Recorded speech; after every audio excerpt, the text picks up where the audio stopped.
Hello everyone, today I'm here to do another Mashup review. If you're unfamiliar with Mashup reviews, I take 2 or more books and review them and discuss them all in one video. Usually I try to pick within the same genre or kind of like similar within the same genre. These are books that I do want to talk about, but I feel like I don't have enough to say to garner their own individual reviews, so I thought it'd be easier and a lot less stressful and a lot easier to watch for you guys if I just put them all in one video. So I did one a couple weeks ago where it's like a YA contemporary mashup. Now I'm doing like an adult chick lit slash another kind of adult book in this mashup review. Books I will be talking about in this review are The Good Girl by Mary Kapika. This is an adult mystery slash thriller. Dating You, Hating You by Christina Lauren. This is kind of an adult chick lit book. And You're the One That I Want by Giovanna Fletcher. Again, an adult chick lit book. So all these books are adult. Two of them are chick lit, kind of have the lone mystery thriller, but I still thought I would throw it in here because it does fall within the adult genre. If you're interested in hearing my thoughts on all 3 of these books, just watch further.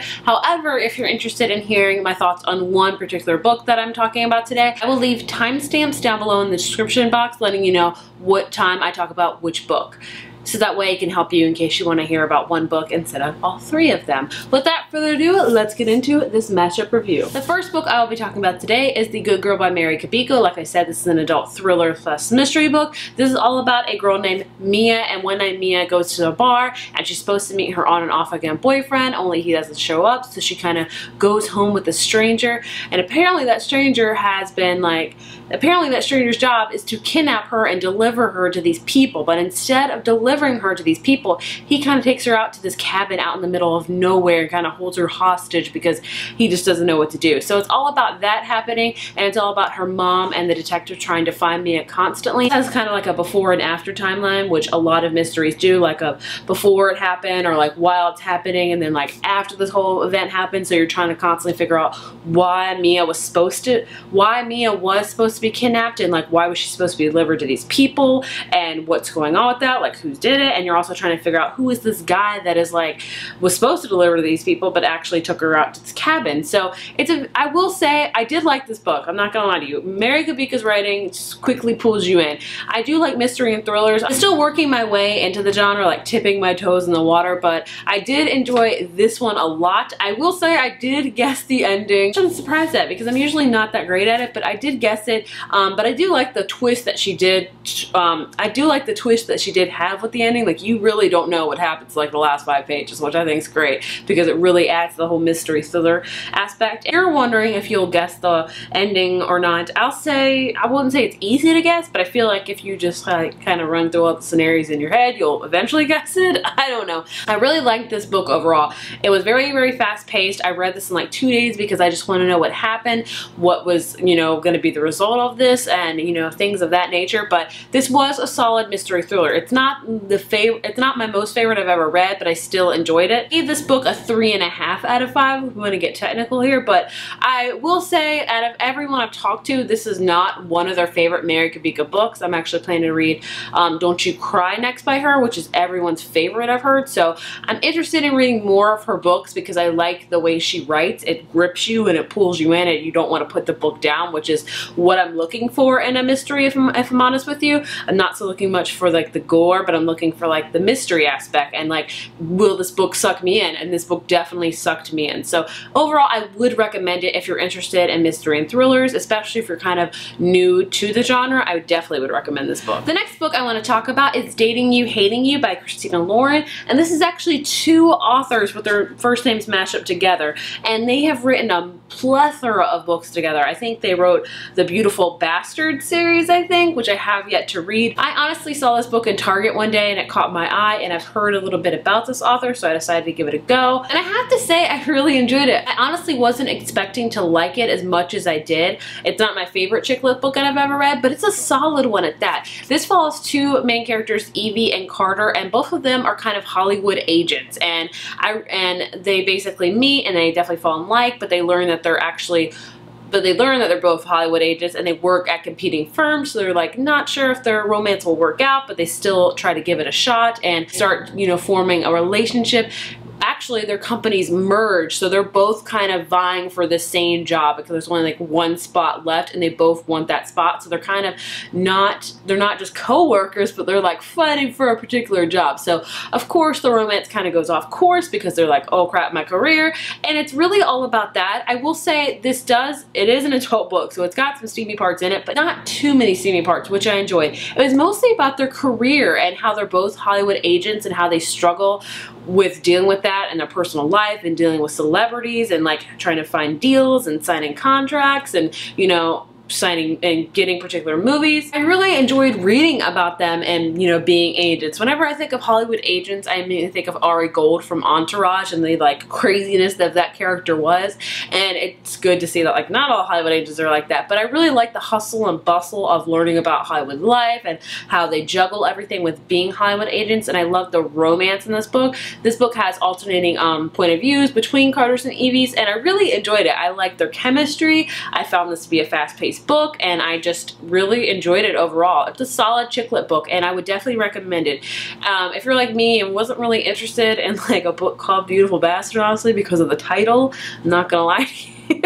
This one I think is really good. It's a solid contemporary chick lit read, honestly. I felt like I was right for this age range. Like, you know, the main character was like, my first concert was Hanson. I was like, my first concert was Hanson. And you know, they're around like the ages of 28 to 35 in this book, and I'll be 29 in a few months. So I really enjoyed like the age range of this book, and I found it to be very, you know, relatable. And overall, like I said, I just really enjoyed it. It was a fast, cute, kind of sexy read, I guess. I gave it a 3.75, I guess closer to 4 out of 5 if we're being technical. But yeah, I would definitely recommend it if you like kind of the romance, chick lit kind of work kind of book, I guess. I enjoyed it. And the last book I'm going to talk about is You're the One That I Want by Giovanna Fletcher. This is my first book by her. She's written several others, I want to say. And this one I liked. This one's probably my least favorite out of this bunch, if I'm honest with you. I was surprised. I thought I would like this book a lot more, but then I'm not surprised because the plot doesn't immediately pull me in.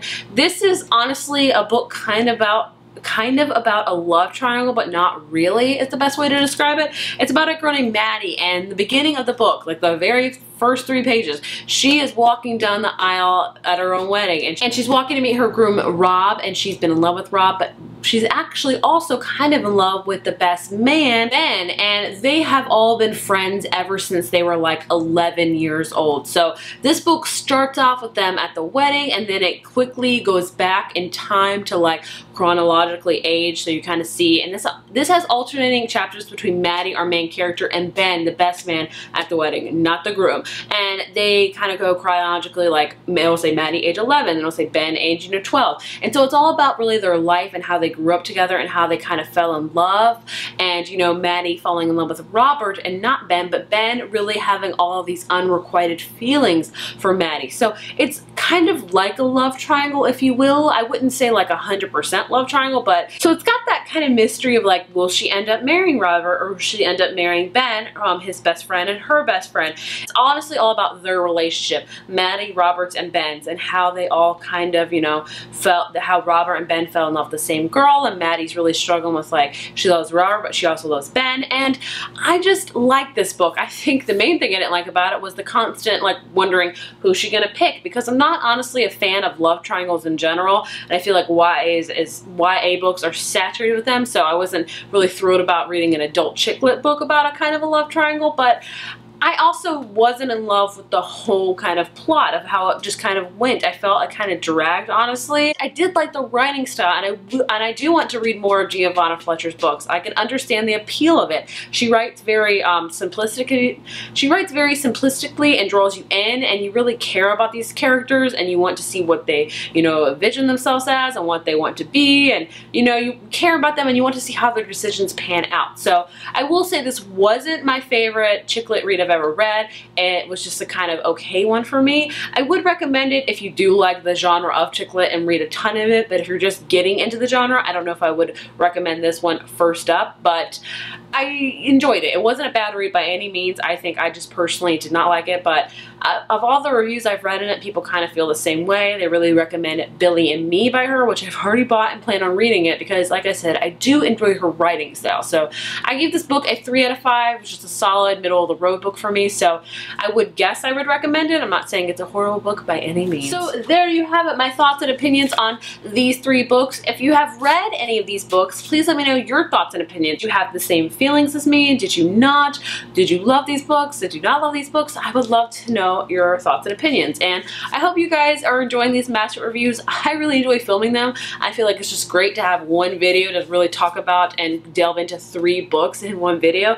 It's easy, I think it's just simpler, and it's fun, honestly. So expect a lot of these this summer, because this summer is going to be the summer of contemporary and chick lit books, so a lot of Mashup reviews will be coming your way. I hope you guys are okay with that. If you like this video, be sure to give it a thumbs up and hit subscribe, and I will see you guys in my next video. Bye.